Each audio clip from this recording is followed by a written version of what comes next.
Good morning or hello afternoon, whichever part of the day that I find you today. Have you ever wondered if you could emboss something on acetate, overhead projector vellum, or whatever you call them? I'm going to experience this because I do believe we can. I'm just going to grab a regular random stamp from my stash. And the two that I'm going to grab is, I have one heat resistant acetate I'm going to compare. And that is this one here. I cut it down to a standard 4 1/4 to 5 1/2. And this one here is the embossable Judy Kins window plastic. I use these normally for when I do shaker cards, etc. But I want to see if it's going to work as an embossing piece. Sorry for the glare, guys. It's just the type of material right now. One of the things that I would recommend, and I am going to add a sheet of paper here to eliminate some, so you can see better. One of the things I would recommend definitely before you would add anything to this is take embossing powder, not embossing powder, but an anti-static. May it be this, or may it be the I have it somewhere, that little pack, the material that has powder inside. And I would do all of my, I would definitely do it all, because the one thing about this type of paper, it tends to really stick, and wouldn't want that, would we?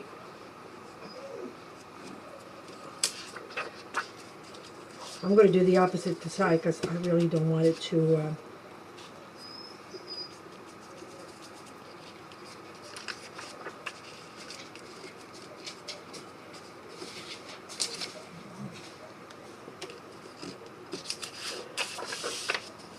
just looking at it, I'm just wondering if it's scratching or if it's just my, I think it's just my brush.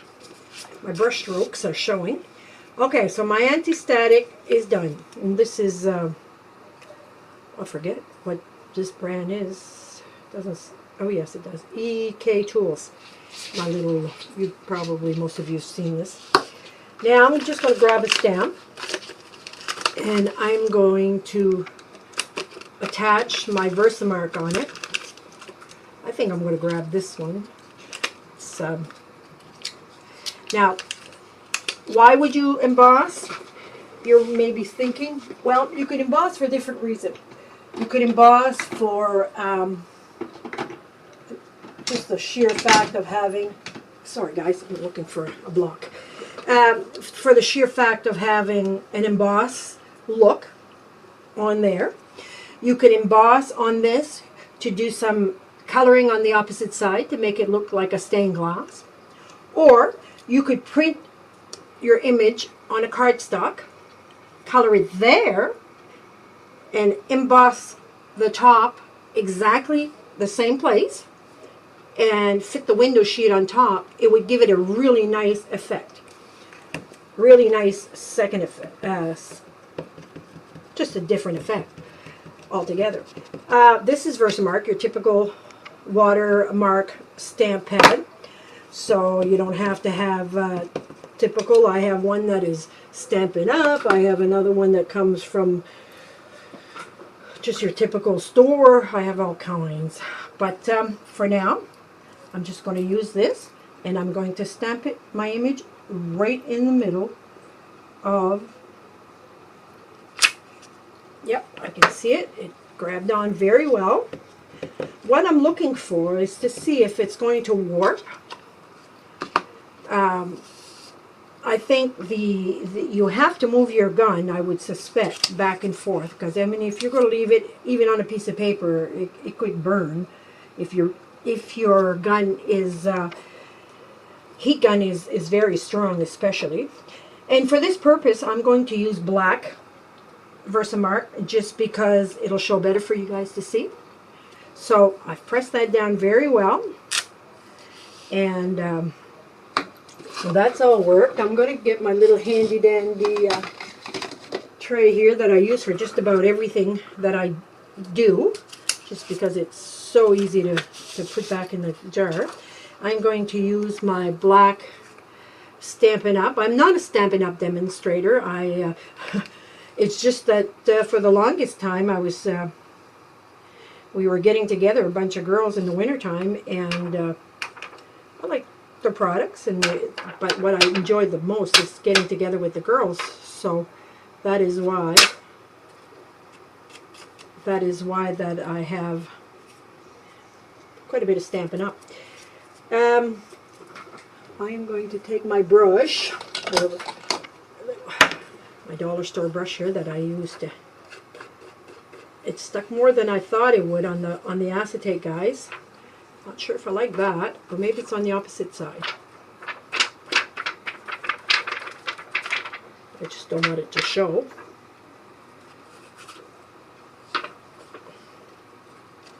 Let's see here. Can you see where it's all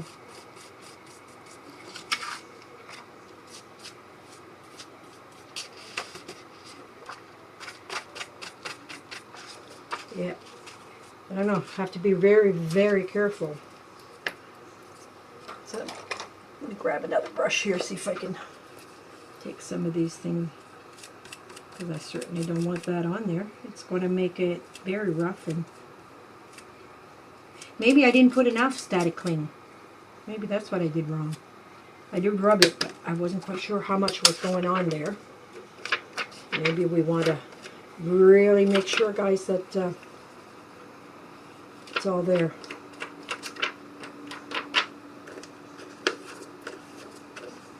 It comes off really easy though.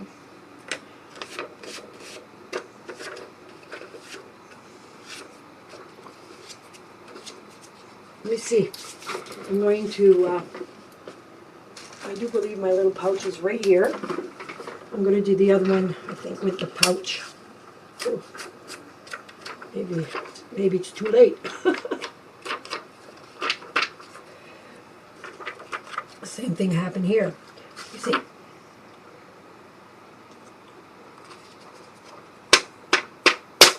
Yeah, it worked. It worked.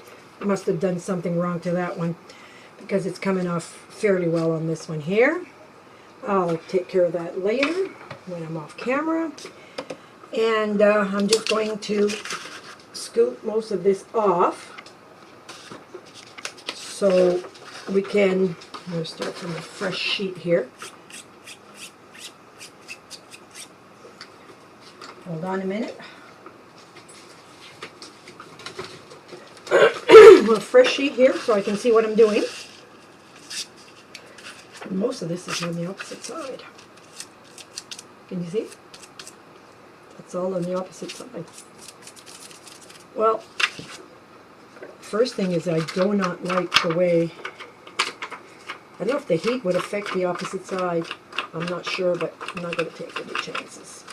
I'm just going to wipe that all away really good. And I'm going to take care of this part too. It's not smart putting it back on top here.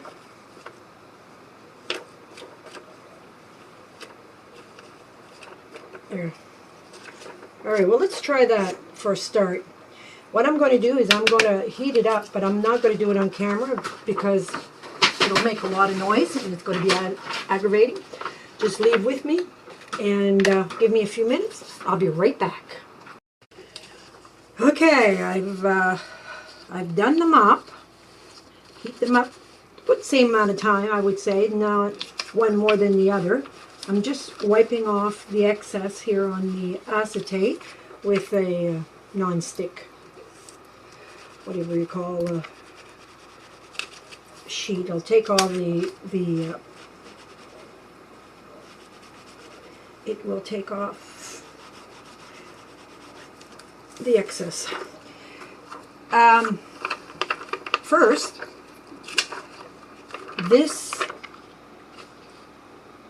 this one here is supposed to be heat resistant, and this one here was,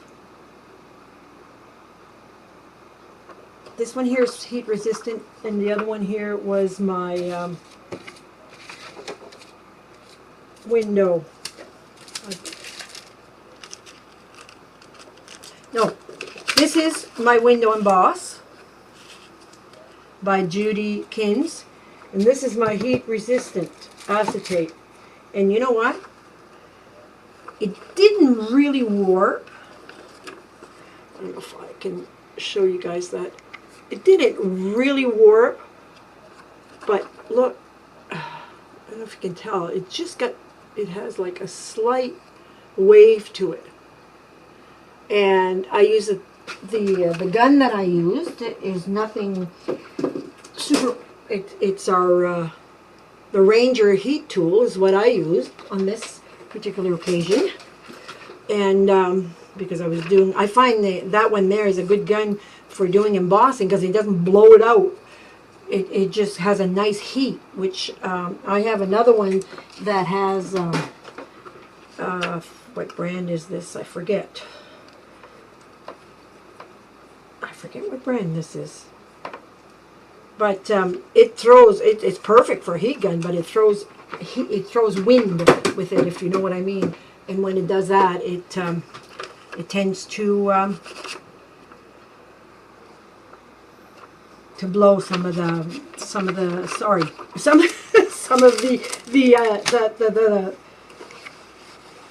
embossing powder away. What would I do? Okay, first of all, by the sheer look of it, I wouldn't use this. The brush on this is quite rigid. It's a fairly rough brush, and because acetate is so soft, I found out it scratched it. So I'm not sure if I'd use this again. I think I would use my little powder pouch here, because that's soft, and if you add it on, it'll just rub on. It won't, the brush won't scratch it, because I can tell where all my brush strokes went. And the one that is heat resistant, the company, it's off the press, heat resistant acetate, stamp and heat emboss, no warping, and they're right, nothing warped on this. This came out just, other than scratched and so forth, it came out exactly the way it should have come out. I'm still going to use this because I'm going to do something with it, cut it out or whatever. This one here, I had more powder on it, and I didn't dare take too much off because it was sticking all over the place. There's a couple of things that I would do. First of all, I would make sure that my acetate is very well covered for anti-static, and I'd be careful when I put on my powder. But other than that, like, I love the effect, and I can see that, let me pull it behind a piece, I can see that on a card, but you can see where I didn't try to take it off. But even as an effect, that would look good. If my back of my card is watercolored or something, let me see, just for example, let's say I have, I was experimenting here with chalks and so forth, with crayons, Crayola crayons, but look, you can't, that's really nice, I like that. And it would definitely make a nice overlay over a card. See? Even the other one, even if there's a little warp, but maybe you'll be able to see the warp better if I do it this way. No, that's a good side. I don't know if you can see, but it's, I'm not as pleased with this one as I am with the other one. But look at the effect it does. It's really pretty on these things. So, overview, I would do it, and I am going to do it again. I would definitely be careful with the overspray, because I think the trick to this is to use either this or a anti-cling what do you call them, bounce or whatever that you put in the dryer. That could work too, to take the cling away. And then when you put your powder, it'll roll off instead of sticking right onto the acetate. And I thought I was careful, but not careful enough. But I don't know if you can see, probably not. But there are scratches on that vellum, and that vellum was, not vellum, but that acetate was brand new. So that's it. This is Yvonne signing off to let you know that it's been an experiment. And I am going to try it again. And if I come up with anything different, I will definitely let you know. Hey, I'm back. I just wanted to show you, after I got off, I shut down the video, I thought, I must try it again. There's something I'm not doing right. So, remember I said not to use, or I recommend not to use this powder thing because the brush would scratch the acetate. Another thing, I did the exact same thing, Versamark, everything on the vellum that I'm going to show you now. This piece of vellum is a vellum that I kept, you know how to make shaker cards, if you get a stamp or you get something and there's a piece of acetate, you keep it, right? Because normally you can use it to do something with it. Well, I'll tell you, when I put the heat to it, it really rippled on me. As a matter of fact, I hesitated to continue. But it took its shape again, as far as the rose did. But it did, you know, it curved the end a little bit. It was almost like the reaction of a shrink-a-dinky-doo, or whatever they call them there, that little thing. But on the overall, I'm pleased. I mean, if you didn't have anything, all you need to do is cut around it. But the point that I want to give you guys is this. On this one here, I used only my little pouch. And when I took my little pouch to it, I literally pounced it on everywhere. And I did the front and the back. When I flickered it after, I poured the embossing powder. It all came out. There's no residue at all like this one here. None, none, none, none. Look, you can tell from, let's see. Look at the difference. Can you, let me see. Okay, see the difference? It's the exact same stamp, exact same way. Instead of using this, which I used on this one, I used this on this one. And you can see the little curl here, but as I said, you can use it no problem.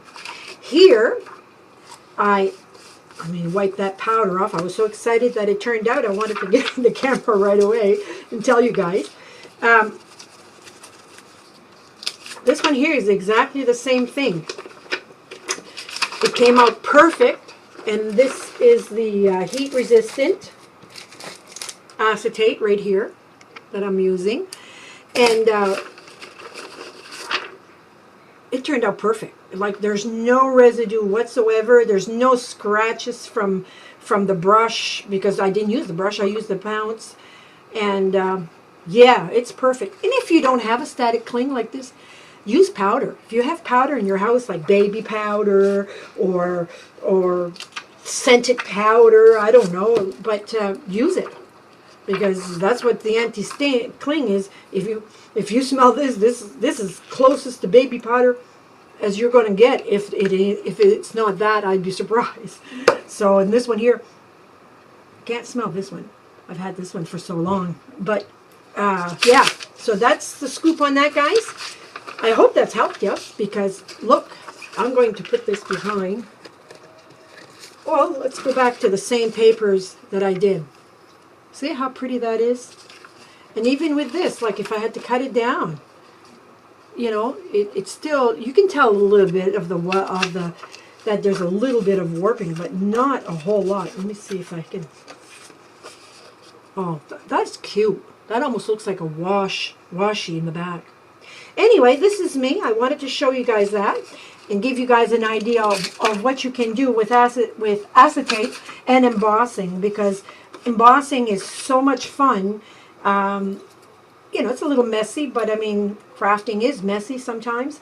But nothing is pretty unless you put an effort. And an effort is something that We all crafters do. So don't have to explain that one.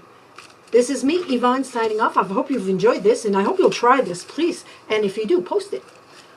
Have a great day.